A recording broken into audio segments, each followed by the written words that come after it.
Like most teenage boys, I believed that I was a wolf, not a sheep.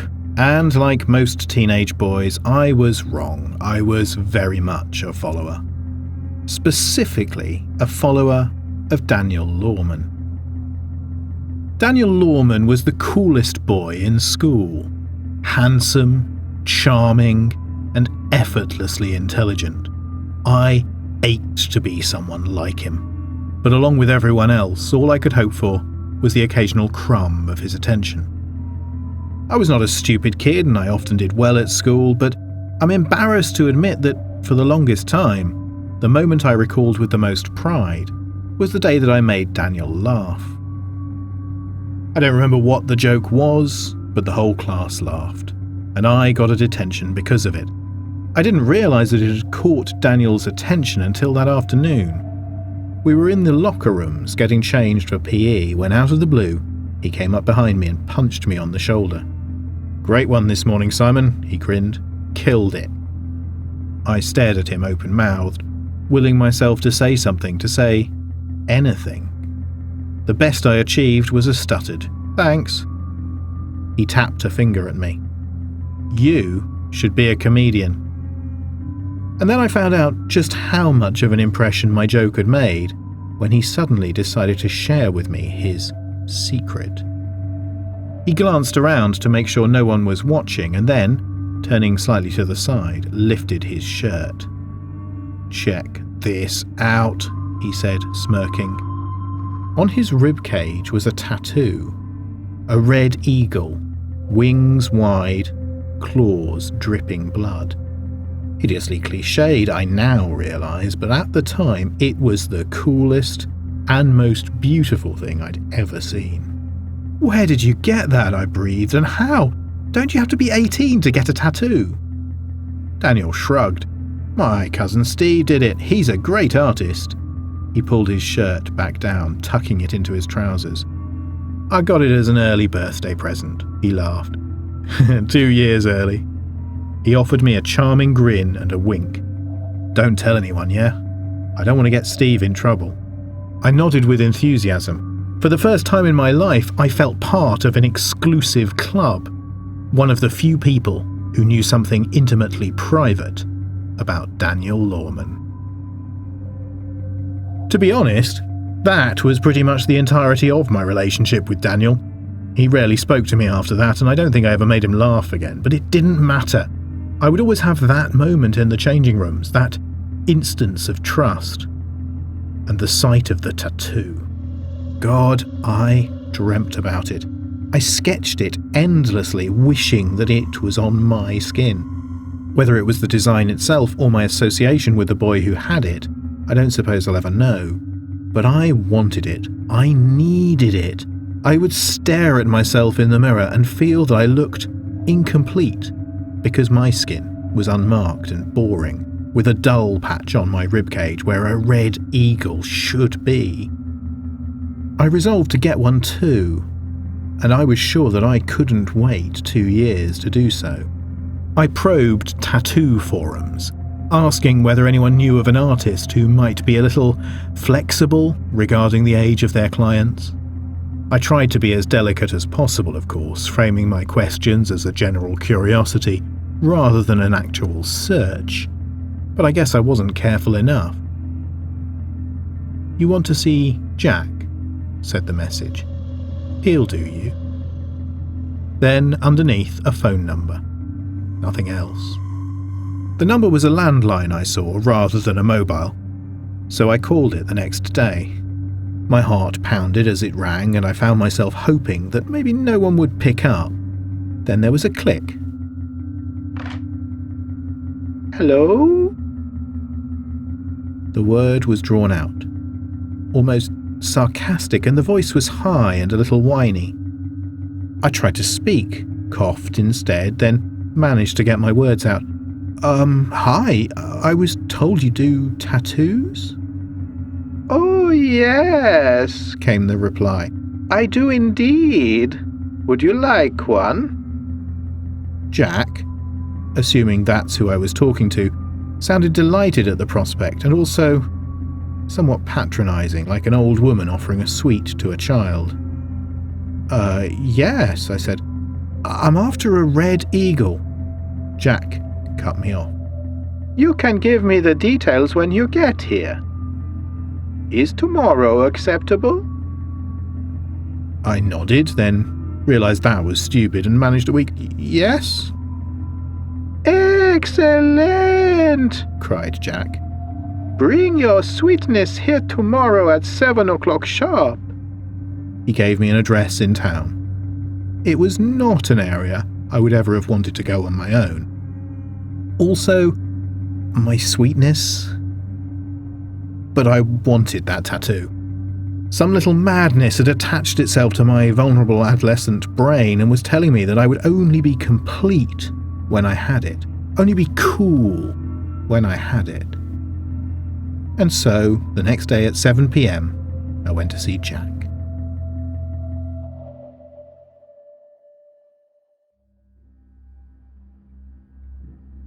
The sun had long since set by the time I arrived, my path lit only by the flickering orange streetlights.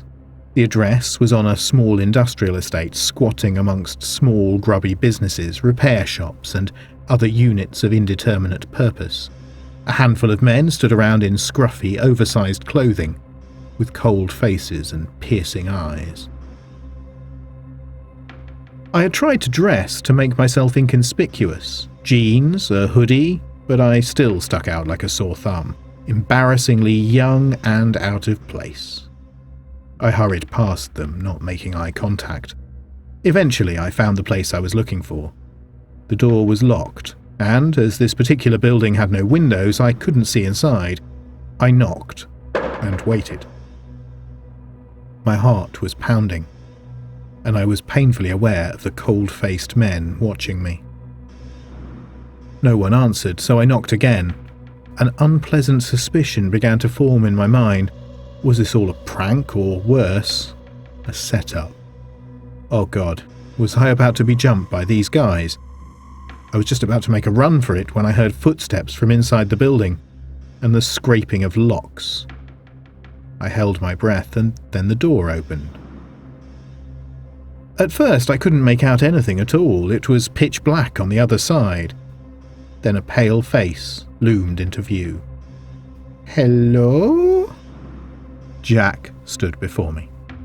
His face was long and thin, with oddly bulging eyes, yellowish skin and lank hair.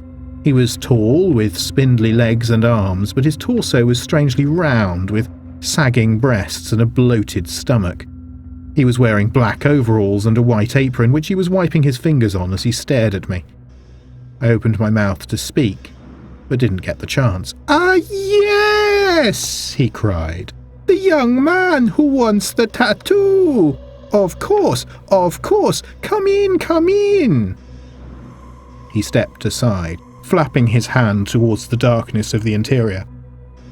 I didn't want to go inside at all, but found my feet carrying me forward, as if they didn't care what the rest of me wanted. Jack shut the door behind me, and I suddenly became aware of an unpleasant smell. Bleach, maybe, mixed with something meaty. I couldn't tell whether it came from the building or from Jack himself. He skipped ahead of me, moving oddly lightly for someone so awkwardly built. I followed as if in a trance as he led me into a room off the side of the entrance corridor. It was surprisingly brightly lit, filled with cupboards and shelves, weighed down with bottles. In the middle of the room was a black chair that looked like a dark version of something you'd see at the dentist. Jack waved me to it. I sat down and he perched delicately on a stool next to me. Now, young Simon, what can I do for you? I reached a shaking hand into my pocket and pulled out a piece of paper onto which I had sketched the design of Daniel's tattoo. I passed it to Jack. I'd like this, please. Jack peered at it, an unsettling smile on his pudgy lips, his eyes oddly expressionless. How pretty, he exclaimed. But not, I think, an original? I had fully intended to pretend that it was, so the question caught me off guard. and the truth slipped out. "Oh no, I copied it from a boy at school." Jack giggled, a most unpleasant sound. "Sweet, sweet Daniel!" I sat up straight in astonishment. "You know Daniel?" "Why, of course, my love," chuckled the man. "I was the one who gave him this pretty picture." So Daniel had lied to me when he said his cousin had done the tattoo for him. I struggled to think of him coming to this place, sitting in this chair. It was strange to imagine the effortlessly cool Daniel in this creepy dump. However, I was also pleased. If Jack really had done Daniel's tattoo, then I could expect mine to look exactly the same. I pulled up my shirt and pressed my hand to my ribcage. "I'd like it here, please." Jack's head jerked up and he stared at my exposed skin. His mouth was slightly open, his eyes wide, but his face was bizarrely still. His expression unreadable. Then he snapped into a smile and looked up at me. "Of course!" I lay back in the chair and shifted slightly to my side as Jack got up and moved around the room, picking items up off shelves, though I couldn't see what. I let my eyes wander, feeling nervous and excited. There was a clinking of bottles somewhere behind me. "You know this is a painful procedure, yes?" inquired Jack. I replied that I did. "Good," he giggled. "Then perhaps a little something for the pain." I was about to ask what he intended when two things occurred to me. The first was that I couldn't see anything in the room that looked like a tattoo machine, and the other was that Jack had known my name without me telling him. And then Jack stepped quickly up beside the chair and pressed a mask down on my face, covering my mouth and nose.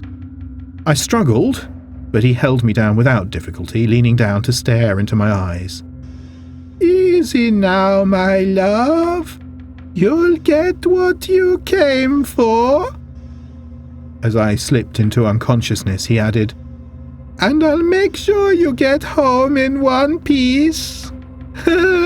A giggle. "Mostly."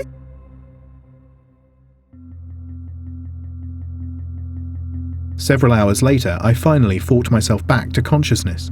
I remembered fevered dreams of horrible sounds, slicing screams maybe, an awful image of Jack standing over me with blood on his face while he chewed on a pale sliver of something. He was staring into my eyes as he did so, his pupils impossibly big in the bright room. I was lying on my bed in my room. I tried desperately to remember how I'd got there, but I couldn't recall anything. Dawn was breaking outside the window, and my bedside clock announced that it was morning, still a few hours before I needed to be at school. I climbed to my feet with my head spinning and tottered over to the mirror. My whole body ached, but a sharp pain in my side needed to be investigated immediately. With shaking hands, I raised my shirt and looked at my ribs.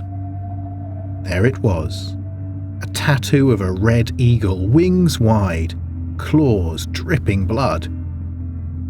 As shallow as it may seem, I was so delighted at the sight of it that the confusing events of the night before were purged from my mind. I stood there admiring it, already feeling more like a man than a boy. But as I peered closer at that magnificent bird, something looked a little wrong. I had read that a new tattoo didn't look its best at first, but this one looked really strange.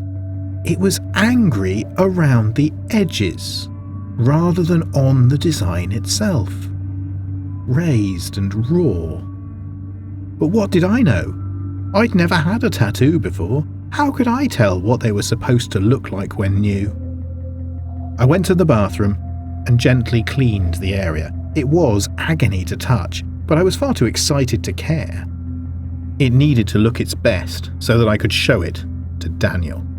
He would appreciate what I had done and understand the importance of the thing. I positively skipped to school. It was all I could do not to show it to my friends, to everyone I spoke to, but no, I needed to save it for my tattoo twin. I was breathless with excitement. but he wasn't in. I asked around as casually as I could, but no one seemed to know where he was. I trudged home at the end of the day, trying to keep my disappointment from turning to tears. What did it matter if he didn't see it today? Daniel would be in tomorrow or next week, and I could show him the tattoo then. I only had to wait. But he wasn't in the next day, or the day after that. I came down to breakfast on Saturday morning, and as soon as I walked through the door into the kitchen, I knew something was wrong. My mother was hanging up the phone, her face a little pale. She looked up at me as I entered with tears in her eyes. "What's happened?" I asked. She almost ran over to me and swept me into a tight hug.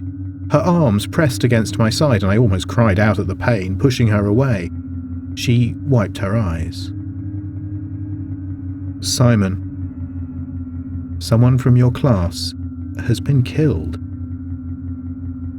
A chill ran over me. I felt a sudden leadenness in my stomach, an awful inevitability. "Who?" I asked, although I was sure that I already knew. "Daniel Lorman." She probably said other things after that, but I didn't hear them. I went straight to my room, cold with shock. I didn't speak, didn't eat. My mother was sympathetic but a little confused. She hadn't realised, she said later, that the two of us had been so close. It came out that his body had been found on an industrial estate. The cause of death wasn't clear at that time, but there had been significant blood loss from a large wound in his side, over his rib cage. Some odd ritualised mutilation, it was theorised. I stood in front of the mirror, looking at what had been, for a few glorious days, my pride and joy. I felt sick. Now that I looked closely, I could see the tiny stitches that held on my beloved tattoo. I could see that it was raised, where Daniel's skin jutted up against mine. Overwhelmed with sickness and horror, I tried to work my fingers underneath it, ignoring the agony of doing so to try and pry it from me, but it was no use. Our flesh was already melding together. It should have been impossible. My body should have rejected the graft, but instead, it was knitting into me, as if it was just a wound to be healed. After another 3 days, no one would have been able to tell that the tattoo had ever belonged to someone else. Sometime later, when the investigation had died down a little, I returned to Jack's address. I wasn't entirely surprised to see that the building was almost completely gone, blackened, charred and derelict. I could tell the police about Jack, I suppose, but would they really believe me? My wild story of how I ended up with Daniel Lorman's tattoo on my body? Maybe. Maybe not. But mostly, I fear that someone will see it and end up with a burning desire for it, like I did, that they'll find Jack and ask for an exact copy. And then he'll come for me and pass on his red eagle tattoo to the next customer.